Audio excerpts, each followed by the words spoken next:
Kuti murume mukuru anodzoka kuita mwana mudiki agochema zvinosiririsa. Zvokuti kana musina motokari yenyu kuti mbomutakure neurwere hwainawo hunonetsa. Murume anobva kwaMutoko vanogara mune rimwe village riri kwaMutoko. Vachigara kwaMutoko kudaro pane murume ane mukadzi wake ari kwaMutoko but iye anoshanda muguta rino remuHarare. Murume anosiya mukadzi wake ari kwaMutoko. Pakaita makunwa nekurehwa kwokuti izvo mukomana uyu mukadzi wake ari kuita gumbomba gumbokonze. But kwaMutoko kune mukomana anoita zvemagitari zvokutomboridza mune dzimwe nzvimbo hake but asi tasumukira but anotonzi Muyimbi. Kana munzvimbo yekwamutoko vanotomurespecta kuti anogona kusimudzira nzvimbo. Ndokubva adanana nemukadzi wemurume uyu anosevenza kune guta reHarare. Murume uyu paakanzwa kuti mukadzi wake anenge ari kushina nemurume uyu, muridzi wemukadzi haana kumutenderera. Akashevedza mukomana uyu kumba kwake. Zvikanzi ndokukumbira kumba kwangu ndakauya. Murume achibva asvika. Zvikanzi shamwari nini handikuvanziri. Ndine mashoko ari kutaurwa nevanhu munzvimbo munomu kuti iwewe nemudzimai wangu mune kutamba kwamunenge kuita. Sorry hako kudana kwenda kuita pano. Mukadzi wangu ndasaita tomubvunza. Ari kutonzwa nyaya iyi ndichitoitaura pano. So zvandiri kutaura panapa izvi ndo zvinoreva kuti ndo zvandakanzwa muvanhu. Saka ndati nditaure, ndati ndikuudzei makagara mese, handina kuvanda nezvandiri kuudzwa nevanhu. Asi kana zviri izvo ndiri kukumbira kuti musiyane nazvo, nokuti hazvindifadzi mandiri kufamba mese umu ndichinongedzerwa kunzi murume uyu ndiye ane mukadzi anotorwa nanhengi. Ndobvanyarara. Asi mashoko akaramba achifamba kuti kuno ndo zviri kuitika. Ende mukadzi wedu ndomudzara mashoko kuti ari kuenda kumusha kwavo but ndikwa Mutoko ikoko but zvechokwadi anosvika kuvabereki vake asi nemurume vanonzi vanosangana.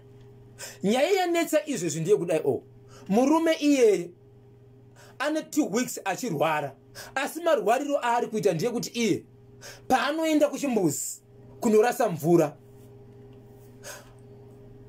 pamvura inobuda maari muri kubuda zvimwe zvinhu zvinenge masvosve zvekuti anosvika panguva yekuti anorwadziwa mvura yakuramba kubuda pozobuda kana kuti masvosve then pozopesera kuya mvura. Uye zvakare akaenda kuchimbuzi anotaka kurumwa ari pachimbuzi. Nguva inozouya zvinhu zvaenda kurubatsira kuti chimbuzi chibude paipai anoona kuti pamusoro pachimbuzi chake paine majuru anenge aripo. Uyezve iye achitorumwa zvekuti kana akashandisa maoko ari kutoona kuti pano paanga akarumwa akadzura pari kusara pakabuda chi paine juru. Ndobva aenda kwasabhuku wake.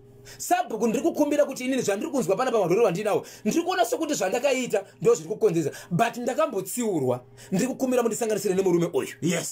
Murume uyu achibva ashevezwa haana kuramba kuenda kwaMutoko. Akaenda kwaMutoko. Aenda kwaMutoko akati ndauya ashedzwa nasabhuku masabhuku akaona murume ari kushedzwa arikumazvikanzi kana ari murume uyu andimire pano nokuti uyu ndakapedza naye kare ndakataura naye akati haana chanoziva uyezve kana pane zviri kuitika handikwanisi kugara naye nokuti hazvienderane neni aisimosa yangu. So ndobva inzwai mhuri yeZimbabwe chivindi chine madzimai. Murume uyu adzokera kubasa. Murume uyu akawanikwa pamba peimwe n'anga aine mukadzi uyu wemunhu vachitorapisana ipapo. Kureva kuti amai ava vakatoenda nechikomba chavo kune imwe n'anga yavanoziva vachida kunorapiwa. Ndo kunosangana nemunin'ina wemurume uyu vachibuda mumba mese kurapwa nakudobori. Munin'ina wemurume akati namai guru kopana painimi kana kuri kuti mai kuzobatsirwa zvinokunetsai kumba kwenyu hongu zviriko kumunhu wamuri kubuda naye mumatare asiriwo ukama wedu chii chiri kuitika.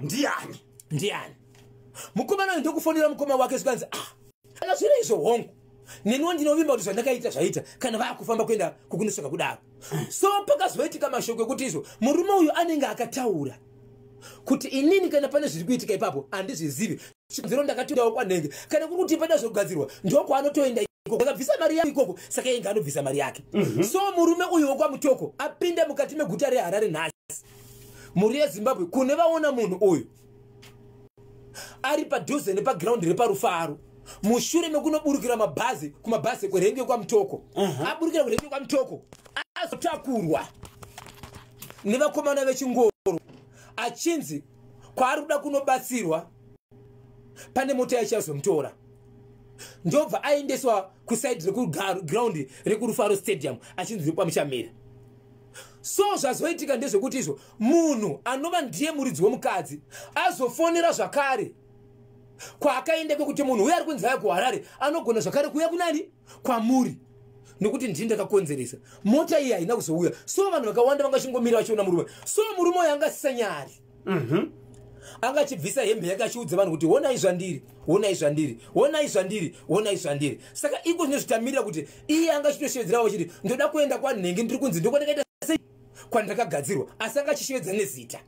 Saka hatisi kuziva kuti pari zvinozvo kune vakaungana kana vakatiya nevyuro pakaungana pamurume uyu kuti asimudzwa here aenda here, asi zita anga achishevedza kuti ndo kwandiri kuenda kwandiri kunzi ndakagadzirwa kwataurwa neniwo ndiri kuziva, handisati ndanzwa kuti aenda here. So vanhu vanga vari papo vapedzisa vanhu vakuita senge vakunetsana, vanhu vachiita debate nenyaya yekuti kati izvi zvakanaka here zvaitwa izvi kana kuti hasirizvo. Asi pane vanhu vanga vachinetsana vachiti izvo murume haafaniri kugadzira mukadzi wake chikonzero haasi mwana wake, akangoroora chete.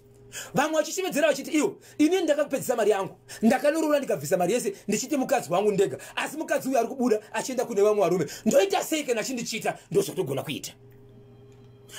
Murume chinovaka chikomba chakatombobvunzwa nemuridzi wemudzimai akatoshevedzwa pamba kuti pane zvauri kuita here nemudzimai wake. Ndaunzwa nevanhu even mukadzi wangu panda kushevedza pano pamba handina zvaari kutoziva, akutonzwa nyaya ndichitoitaura panapa ndati ndikazvitaura muri maviri muzvinzwa nokuti kushevedza kwanda kuitai panapa inyaya yekuzivisa kuti kana mune zvamuri kuita ndiri kukumbira musiye. Handingafambe nokunyana ndichiti ndikaburuka bhazi apa ndinenge chinongedzerwa nevanhu kunzi uyo ndiye ari kutorerwa mukadzi nanhenge, uri mwana mudiki kwandiri, enda kuimba yako. Kana muchizviita gumai nhasi zvamakaita zvakwana. Asi vairamba vachizviita mukadzi achitomboti ndiri kuenda kumusha kuvabereki vake but ndoko vaionekwa vaine munhu uyu. Ende pakataka kurwara murume uyu akashevedza sikaende kwasabhuku murume uyu akashevedzwa akauya akati aiwa kana ari murume uyu atauri naye nokuti ndakamubvunza akaramba, asi kana nezvimwe zvakazoita kureva kuti hakusi kwangu kune kwakaita zvinhu izvi. Asi nhasi takakurwara ende zviri kubuda pari zvinonetsa muri yeZimbabwe. Asi pakaungana vanhu pane munhu atozokwanisa kuti izvo nekuti vanhu vakawanda tanga tisingaone zvinhu zvangachitaura zvakafanana nemasosvi nemajuru. Asi pane vamwe mai vasvika ipapo vanoita senge vanosvikirwa vangava nezvuma taura kuti aiwa majuru ndiri kumaona, masosvi ndiri kumaona, vakatobata rimwe sosvi juru vakati iri juru andiri kuona iri, asi ramaoko amai vavo ranga rakuonekwa but varibvisa pamurume uyu. So kutaura kunotamirira kunza kuti aendere kwandi asati aenda. Uyezve munhu anga achitaurwa ndinomuziva ndichada kutomufonera ndigonza kuti zvapapi zvakamira sei, asi pane zvinhu zvakwanisa kufonereka chikonzero asati vaenda ikoko. Ya zvakaoma. So vanhu vanga vachidhibheta mushure mekunge murume uyu auya kuzotsvaga rubatsiro. Vanhu vakunzwa tsitsi nezviri kuitika ipapo kuti vanhu vari kuti izvo hei mhuri yeZimbabwe zvakanaka here kuti murume aise mukadzi wake runyoka kana kuteya mukadzi wake kuti kana ane zvaari kuita zvisaoneke. Ya pakaipa muri yeZimbabwe. 0713938538 0713938538 ndibate tinzwe kuti zvakamira sei. Ko iye akamboramirei? Zviri kunzi namai Kesi Kariye murume wokugadzira uyo akagona. Ndinonzi mai Kesi Kariye pakapiripiri hanzi murume wokugadzira mudzimai wake akagona. Ameno kuti vamwe munoti kudini? Haisi kuprintika here. Hatina print. Anje izvozvo zvikapata panhamba ka. Ingopedza ngopa nhamba.